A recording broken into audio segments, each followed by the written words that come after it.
180 দিন চ্যালেঞ্জের ডে 5। যদি তোমাদের টার্গেট WP সাব ইন্সপেক্টর বা SSC DD 2027 হয়ে থাকে, তাহলে আমি তোমাদেরকে যে কোয়েশ্চেনগুলো বলছি সেগুলো তোমরা ফলো করো, ঠিক আছে।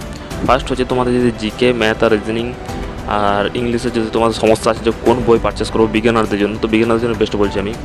ফার্স্ট তুমি জিকের জন্য লুসেন্ট নিতে পারো। লুসেন্ট হচ্ছে বেস্ট বুক, ওখানে তোমার বেসিকটা কমপ্লিট হয়ে যাবে। ম্যাথের জন্য নেবে তো তুমি আর সাগর নিতে পারো, রিজনিংয়ের জন্য আর সাগর নিতে পারো, আর ইংলিশের জন্য পিকেতে সরকার নিতে পারো। এই বইগুলো নিয়ে পড়াশোনা শুরু করো, বিগিনারদের জন্য সবথেকে বেস্ট বই। আর এগুলো খুব ভালোভাবে বেসিক কমপ্লিট হয়ে যাবে। তাছাড়া প্র্যাকটিসের জন্য তোমরা ওখানে করতে পারো, গুগলে বিভিন্ন ফ্রি মক টেস্ট পাওয়া যায়, সেগুলো তোমরা প্র্যাকটিস করতে পারো। বা 400 টাকায় এখন টেক্সট বুকে পাস দেওয়া হচ্ছে, পাস প্রো, সেটা তোমরা নিয়ে নিতে পারো।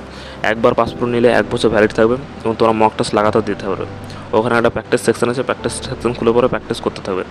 যখনই ফ্রি টাইম পাবে 10 মিনিট 15 সেকেন্ড 15 মিনিট 10 মিনিট যতক্ষণ টাইম পাবে প্র্যাকটিস করে যাবে। এক একটা মক টেস্ট, এক একটা চ্যাপ্টার কমপ্লিট করো, তোমাদের ইমপ্রুভ সুন্দরভাবে হয়ে যাবে। আর 180 দিন চ্যালেঞ্জে আমার সাথে লেগে থাকার জন্য চ্যানেলটি ফলো করে নাও আর ফেসবুক পেজটি ফলো করে রাখো। Thank you, Joy Hind.